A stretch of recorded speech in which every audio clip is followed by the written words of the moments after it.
ব্যবসা বাণিজ্যের বিশ্লেষণ নিয়ে ডিবিসি নিউজের নিয়মিত আয়োজন ইসলামী ব্যাংক টালি খাতায় স্বাগত জানাচ্ছি আমি হিমাদ্রি রাহা। গেল আগস্টের শেষের দিকে ভয়াবহ বন্যায় প্লাবিত হয় ফেনী। ৬ উপজেলার শতাধিক গ্রাম তলিয়ে যায় পানিতে, নষ্ট হয় ফসল, ভেসে যায় মাছের ঘের, গবাদি পশুর খামার। অবর্ণনীয় ক্ষতির মুখে ব্যবসায়ীরা, বিশেষ করে ক্ষুদ্র ও মাছের উদ্যোক্তাদের ক্ষতি সীমাহীন। অতীতের সব রেকর্ড ছাড়িয়ে বন্যায় ক্ষতির পরিমাণ টাকার অঙ্কে ২,৬৮৭ কোটি টাকা প্রায়। এসব নিয়ে ইসলামী ব্যাংক টালি খাতায় আজকের আলোচনার বিষয়, ক্ষুদ্র ব্যবসায়ীরা বন্যার ক্ষতি কাটিয়ে উঠল কতটা। আলোচনা করতে অনলাইনে যুক্ত হয়েছেন এসএমই ফাউন্ডেশনের উপব্যবস্থাপনা পরিচালক সালাউদ্দিন মাহমুদ এবং Feni chamber of commerce and ইন্ডাস্ট্রির সাবেক সভাপতি ও স্টারলাইন গ্রুপের পরিচালক জামাল উদ্দিন। আপনাদের দুজনকে স্বাগত আমাদের আজকে ইসলামী ব্যাংক টালি খাতায়। আপাতত একজন আমাদের সাথে যুক্ত আছেন, জামাল উদ্দিন। অল্প কিছুক্ষণের মধ্যে হয়তো এসএমই ফাউন্ডেশনের উপব্যবস্থাপনা পরিচালক সালাউদ্দিন মাহমুদ আমাদের সাথে অনলাইনে যুক্ত হবেন। তার আগে আমরা আমাদের এই যে ফেনী জেলায় বন্যার পর ক্ষুদ্র মাছের উদ্যোক্তারা কেমন আছেন, তাদের কি সংকট, সেগুলো নিয়ে আমরা একটা প্রতিবেদন দেখে আসি। আগস্টে আকস্মিক বন্যার কবলে পড়ে ফেনী, ডুবে যায় অধিকাংশ এলাকা। ব্যাপক ক্ষতির মুখে ক্ষুদ্র ও মাঝারি খাতের উদ্যোক্তারা। কাজী লেদার প্রোডাক্টস নামের এই ক্ষুদ্র শিল্প প্রতিষ্ঠানে কাজ করতেন অন্তত ২০০ শ্রমিক। বন্যায় প্রতিষ্ঠানটির বিক্রির অপেক্ষায় থাকা সব পণ্য নষ্ট হয়ে গেছে। রক্ষা করা যায়নি কাঁচামাল, তলিয়ে থাকায় ক্ষতিগ্রস্ত হয়েছে কারখানার যন্ত্রপাতিও।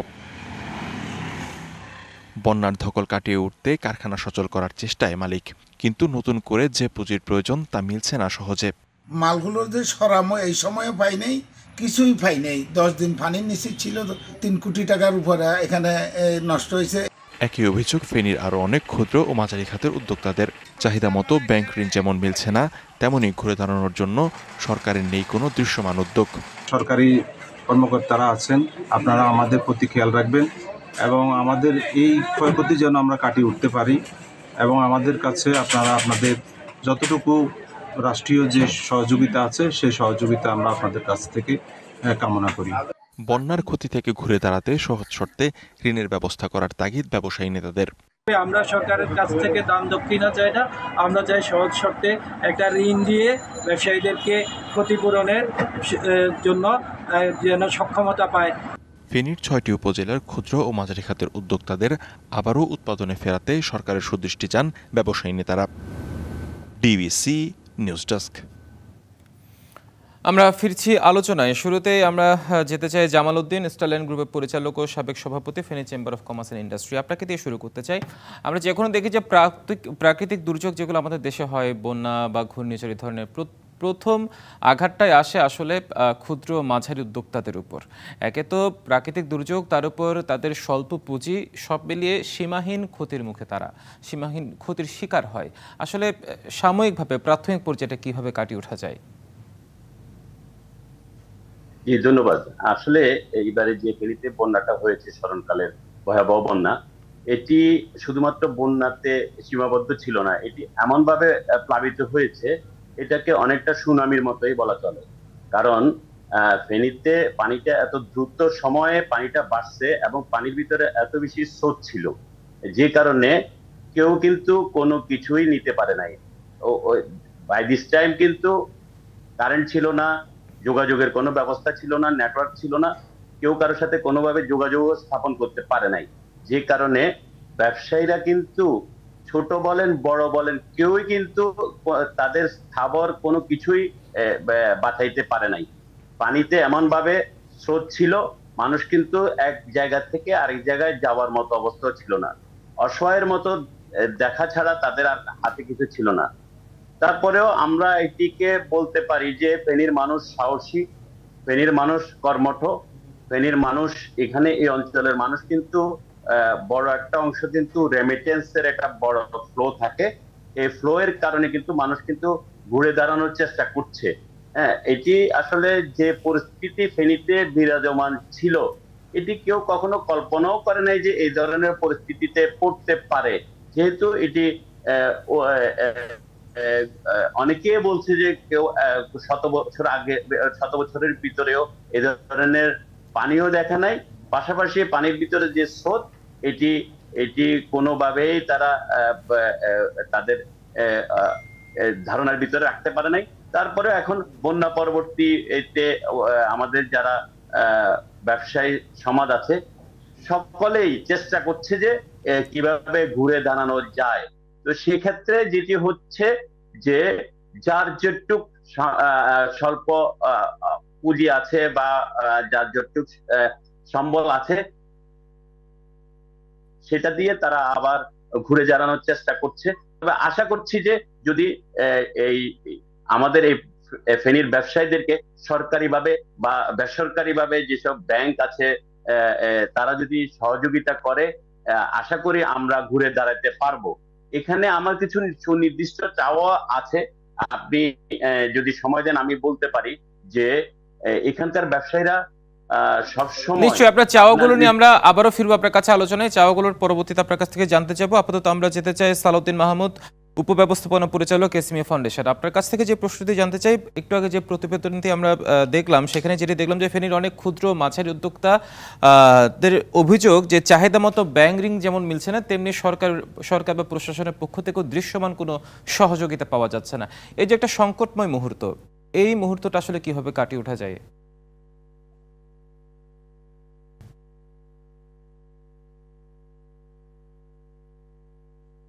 জনাব সালাউদ্দিন মাহমুদ, আপনারটা আনমিউট করতে হবে, আপনার ডিভাইসটা একটু আনমিউট করতে হবে, তাহলে আমরা শুনতে পাবো আপনাকে।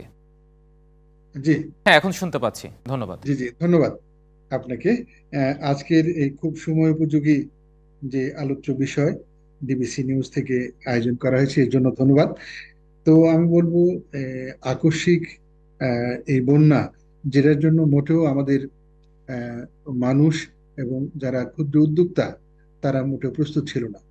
ফলে আমি আগের যে বক্তা উনি বলছিলেন ফেনীর কথা, আমি বলবো ফেনী, কুমিল্লা এবং এই অঞ্চল এবং পাশাপাশি যদি আমি সিলেটের জেলারও কথা বলি, মৌলভীবাজার, সুনামগঞ্জ সহ এই বিশাল এলাকা জুড়ে এই যে আকস্মিক বন্যা, যেটা ত্রিপুরার বিভিন্ন অঞ্চল থেকে আপনি আকস্মিকভাবে আপনার বিশাল স্রোত আকারে আমাদের এই দেশে ধাবিত হয়, এবং পাশাপাশি ওই সময়ে প্রচন্ড বৃষ্টির কারণে কিন্তু এই বন্যার পরিস্থিতির সৃষ্টি হয়েছে। এবং এতে আমাদের সাধারণ মানুষ যেমন বিপুলভাবে ক্ষতিগ্রস্ত হয়েছে, তাদের জন এবং জীবন জীবিকার উপর মারাত্মক একটা নেগেটিভ প্রভাব কিন্তু পড়েছে। এবং এই ক্ষেত্রে আমি বলবো স্বাভাবিকভাবে আমাদের এসএমই যারা আছেন তারা কিন্তু আরো বিশেষভাবে বিপর্যস্ত হয়ে পড়েছেন, কারণ তাদের স্বল্প পুঁজি এবং যে পণ্য সামগ্রী তারা উৎপাদন করেন, তারা সাথে সাথে সেটা বিক্রি করেন এবং বিক্রির মাধ্যমে তাদের যে আয় উপার্জনটা হয় তা দিয়ে কিন্তু তাদের সংসার পরিচালনা করতে হয়। তো আমরা এসএমই ফাউন্ডেশনের মূল কাজই হচ্ছে এসএমইদের সুরক্ষা করা, তাদের জীবন জীবিকা এবং তাদের যে এন্টারপ্রেনার্স আছে, এন্টারপ্রেনারশিপটা সেটাকে আপনি সুন্দরভাবে সক্ষমভাবে কাজ করতে দেওয়ার জন্যই আমরা এসএমই ফাউন্ডেশন কাজ করি। ফলে সাম্প্রতিক বন্যার ঠিক পরবর্তীতে আমরা চিন্তা করেছি যে আমাদের এই আকস্মিক বন্যায় আমাদের এসএমইরা কেমন আছে তাদের খোঁজ খবর নেওয়া এবং তাদের ক্ষয়ক্ষতির নিরূপণ এবং এসএমইর তরফ থেকে এই ক্ষয়ক্ষতি কিভাবে কাটিয়ে উঠা যায় সরকারের নজরে নেওয়া, এই কাজগুলো করার জন্য আমরা 3টি টিম করে দিয়েছি প্রাথমিকভাবে, যেটা ফেনী, নোয়াখালী এবং কুমিল্লার সামগ্রিক বন্যা পরিস্থিতির উপর তারা পর্যবেক্ষণ করবে। আমাদের প্রত্যেকটি টিমে একজন করে ডিজিএম এর নেতৃত্বে আমরা 3 সদস্য বিশিষ্ট টিম করে দিয়েছি। ইতিমধ্যে তারা কুমিল্লা জেলার বিভিন্ন বন্যা উপদ্রুত এলাকা তারা পরিদর্শন করেছে এবং তারা একটি আমাদের রিপোর্টও দিয়েছে।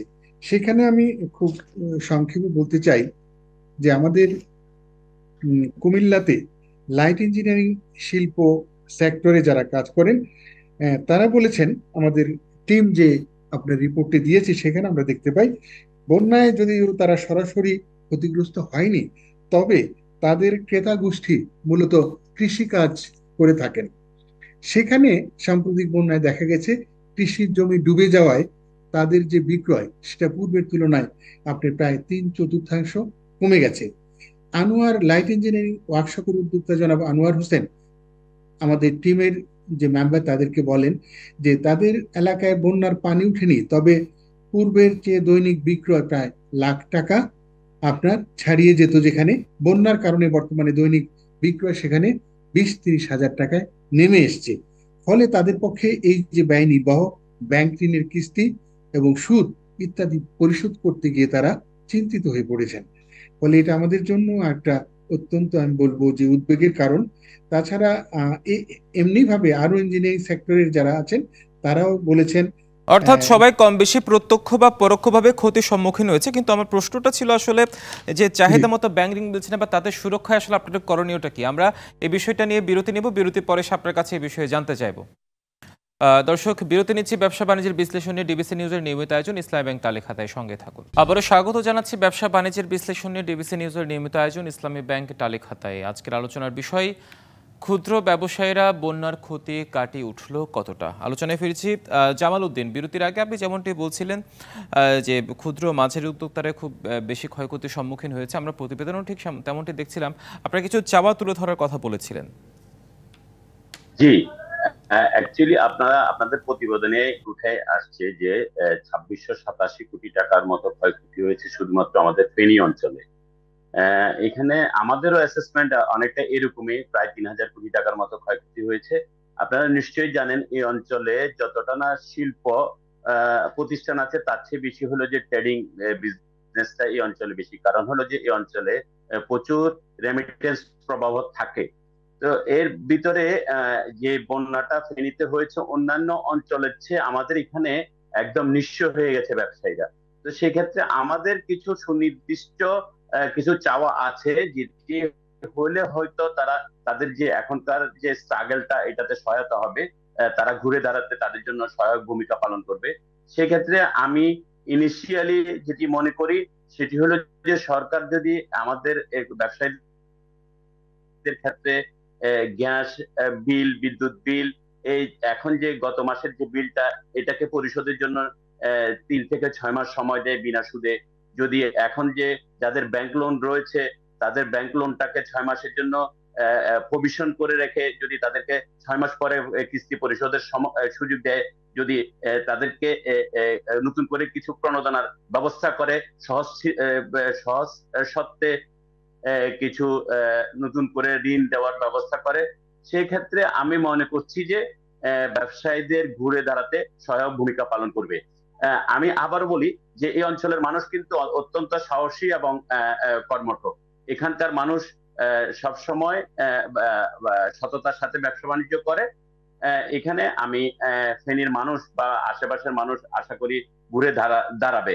আর তার পাশাপাশি আমি একটি জিনিস বলতে চাই, সেটি হচ্ছে যে এটি যে সর্বশেষ বন্যাতে শুধু ফেনী ডুবেছে বিষয়টা এরকম নয়। আমাদের দুটি উপজেলা, ফুলগাজী, পরশুরাম, তিনটি উপজেলা, ফুলগাজী, পরশুরাম এবং ছাগলাইয়া উপজেলা এর আগেও 2 বার বন্যায় কবলিত হয়েছে। দ্যাট মিনস এই বছরে 3 বার বন্যার সম্মুখীন তারা হয়েছে। তাদেরকে এটি বন্যা পুনর্বাসনের ব্যবস্থা না করে এটিকে পার্মানেন্ট একটা সলিউশনে যাওয়া, এই অঞ্চলের মানুষ বারবার বন্যায় নিশ্চয়ই পুনর্বাসন নয়, একটা স্থায়ী প্রতিরক্ষা ব্যবস্থায় এক্ষেত্রে উত্তম বলে বিবেচনা করছেন আপনি। আপনি থাকুন আমাদের সাথে। সালাউদ্দিন মাহমুদ, আপনার কাছে এবার যে বিষয়টি জানতে চাই, বিরতির আগে আপনি সেখানকার ফিল্ড অ্যাসেসমেন্টের একটা কথা তুলে ধরছিলেন, ক্ষয়ক্ষতি নিরূপণের বিষয়টি। এসএমই ফাউন্ডেশন থেকে তাদের সুরক্ষায় আসলে বর্তমানে আপনারা কি করছেন, করণীয়টা বাকি? জি, ধন্যবাদ আপনাকে। এসএমই ফাউন্ডেশন, আপনি জানেন যে বাংলাদেশের একমাত্র প্রতিষ্ঠান যারা এসএমইদের আপনার সহায়তায় কাজ করে, এন্টারপ্রেনারশিপ গড়ে তোলার জন্য কাজ করে, এসএমইদের সক্ষমতা বৃদ্ধির জন্য কাজ করে। ফলে এই যে প্রাকৃতিক বিপর্যয়, এটা কিন্তু বাংলাদেশে নতুন নয়। আমাদের এই ধরনের বিপর্যয় মোকাবেলায়ও কিন্তু আমরা বিশ্বের মধ্যে অবশ্যই একটা অনুকরণীয় ভূমিকা আমরা পালন করি এই প্রাকৃতিক দুর্যোগ মোকাবেলার ক্ষেত্রে। ফলে এই ক্ষেত্রে আমরা কিন্তু খুবই সজাগ আছি। ইতিমধ্যেই আমি বলছিলাম যেটা, যে বিভিন্ন উপদ্রুত এলাকার যে সার্বিক ক্ষয়ক্ষতির নিরূপণের জন্য আমরা কাজ করছি, এবং আমাদের ব্যবস্থাপনা পরিচালক জনাব আনোয়ার হোসেন চৌধুরী ইতিমধ্যেই তিনিও কুমিল্লা সফর করে সরাসরি স্বচক্ষে এসএমইদের ক্ষয়ক্ষতির বিষয়টা জানার জন্য চেষ্টা করেছেন, সেখানে তিনি ভিজিট করেছেন। তা আমি বলতে চাই যে এক্ষেত্রে যে ক্ষয়ক্ষতির বিষয়টিও আপনারা জানেন যে এসএমই ফাউন্ডেশন ক্রেডিট হোলসেলিং প্রোগ্রামের মাধ্যমে আমরা এসএমইদেরকে, ক্ষুদ্র উদ্যোক্তা যারা আছে তাদেরকে ঋণ দিয়ে থাকি। আমাদের প্রায় 450 কোটি টাকার আমাদের এই কর্মসূচির আওতায় ঋণ দেওয়ার প্রোগ্রাম আমাদের চলছে। ফলে আমরা যে সমস্ত তালিকাটা আমরা করব, যে এই উপদ্রুত এলাকায় যে সমস্ত ক্ষুদ্র উদ্যোক্তা ক্ষতিগ্রস্ত হয়েছেন, তারা যেন আমাদের ক্রেডিট হোলসেলিং প্রোগ্রামের আওতায় ঋণ পান সহজে, সেদিকে আমাদের আলাদা নজর থাকবে। এবং এছাড়া ইতিমধ্যে আমরা যে সমস্ত আহ, আহ, বিষয়গুলো অতি দ্রুত নিষ্পত্তি প্রয়োজন, তার মধ্যে হচ্ছে যে আমাদের আগের বক্তব্য বলছিলেন যে ইতিমধ্যে যারা ঋণ নিয়েছেন সেই ঋণের আহ, আহ, কিস্তি, সেই কিস্তি সাময়িকভাবে স্থগিত করা বা বন্ধ রাখা, তার জন্য আমরা বাংলাদেশ ব্যাংকেও কিন্তু এই ব্যাপারে প্রয়োজনীয় ব্যবস্থা নেওয়ার জন্য চিঠি লিখেছি। ব্যাংক এবং আর্থিক প্রতিষ্ঠান থেকে আপনার যে ঋণ, এটার সুদ সেটাও মওকুফ করা দরকার। এক্ষেত্রেও আমরা বাংলাদেশ ব্যাংক প্রয়োজনীয় ব্যবস্থা নেবেন বলে আমরা আশা করি। এবং আমরা ক্ষতিগ্রস্তদের যে আর্থিক প্রণোদনার কথা যেটা উনি বলছেন, সেটা সেটা আমরা আমাদের পরিকল্পনা হচ্ছে তার পুরো যখন অ্যাসেসমেন্টটা হয়ে যাবে, সেখানে তাদের প্রণোদনার জন্য আমরা আপনারা জানেন কোভিডকালীন সময় আমরা প্রায় যে 300 কোটি টাকার একটা সহজ শর্তে ঋণ অর্থাৎ দেওয়ার আপনারা চেষ্টা করছেন সেখানে পেয়েছিলাম। ক্ষুদ্র মাঝারি উদ্যোক্তা যারা ক্ষতির সম্মুখীন হয়েছে তাদেরকে ঘুরে দাঁড়ানোর জন্য যে সুরক্ষা দেওয়া দরকার সেটা আপনারা নেওয়ার জন্য প্রস্তুত আছেন বা নেবেন বলে বলছেন। আপনাদের দুজনকে অসংখ্য ধন্যবাদ আপনাদের মূল্যবান সময় আজকে আমাদের টালিখাতে এসে দেওয়ার জন্য। দর্শক, ব্যবসা বাণিজ্যের বিশ্লেষণে ডিবিসি নিউজের নিয়মিত আয়োজন ইসলামী ব্যাংক টালিখাতা পর্যন্ত সঙ্গে থাকুন।